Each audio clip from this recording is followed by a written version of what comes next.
বাংলাদেশ জামায়াতে ইসলামের সহকারী secretary general doctor AHM Hamidur Rahman Azad বলেছেন, আমরা প্রধান নির্বাচন কমিশনারকে জাতীয় সংসদ নির্বাচনের আগে স্থানীয় সরকার নির্বাচন করার জন্য বলেছি। তিনি আরও বলেন, নির্বাচনকালীন একটি তত্ত্বাবধায়ক অন্তর্বর্তী সরকার যেটি হোক সেটা হবে। এর অধীনে স্থানীয় সরকার নির্বাচন হলে ভালো হবে। দলীয়ভাবে ভোট হলে দলের সরকার তার প্রার্থীকে জয়ী করে নেয়। তাই নিরপেক্ষ সরকারের অধীনে স্থানীয় সরকার নির্বাচন সুষ্ঠু হবে। আমরা জাতীয় নির্বাচনের আগে স্থানীয় নির্বাচন চাই। রাজধানীর আগারগাঁওয়ে নির্বাচন ভবনে প্রধান নির্বাচন কমিশনারের সঙ্গে বৈঠক শেষে এসব কথা বলেন তিনি। ডক্টর এএইচএম হামিদুর রহমান আজাদ বলেন, আমরা নির্বাচন কমিশনকে পর্যবেক্ষণ করছি। আমরা ইসি পুনর্গঠন চাইনি। যেহেতু অন্তর্বর্তী সরকারের পর নির্বাচন কমিশন গঠন হয়েছে, সেহেতু এই কমিশনের আস্থার বিষয়টি পর্যবেক্ষণ করছি।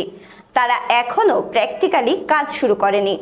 অতীতের মতো দলীয় সরকারের অধীনে তো এই কমিশনের নিয়োগ হয়নি, এই সরকারের আমলেই নিয়োগ হয়েছে।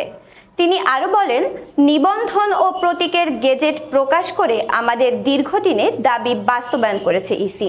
ফ্যাসিস্ট সরকারের সময় বেআইনিভাবে নিবন্ধন বাতিল ও প্রতীক কেড়ে নেওয়া হয়েছিল, চরম অন্যায় করেছিল। কমিশন গ্যাজেট করায় যে প্রত্যাশায় গণ অভ্যুত্থান হয়েছে তার পূরণ হয়েছে।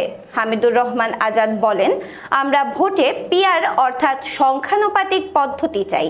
ঐক্যমত কমিশনেও এ নিয়ে আলোচনা চলছে। আমরা এটার দাবি জানিয়েছি। পরিবেশ সুষ্ঠু না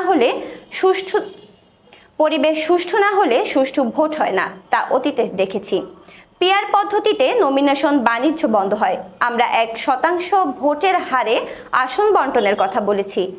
1,10,00,000 মানুষ বিদেশে ভোট দিতে পারে না। প্রবাসীরা যেভাবে বাংলাদেশকে বিদেশে উপস্থাপন করেন, রেমিটেন্স পাঠায়, তার চেয়ে বড় কথা তাদের ভোটও গুরুত্বপূর্ণ। কমিশন বলেছে প্রবাসীদের ভোটাধিকার নিয়ে তারা উদ্যোগ নিয়েছে। জামায়াতের এই নেতা বলেন, সংস্কার হবে তা যেন কাগজে না হয়। নতুন বাংলাদেশের সূচনা হয়েছে।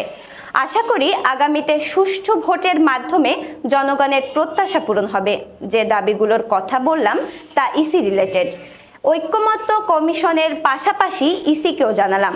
জামায়াতের সহকারী সেক্রেটারি জেনারেল মোহাম্মদ হামিদুর রহমান আজাদের নেতৃত্বে 3 সদস্যের প্রতিনিধি দল সিইসির সঙ্গে বৈঠক করেন।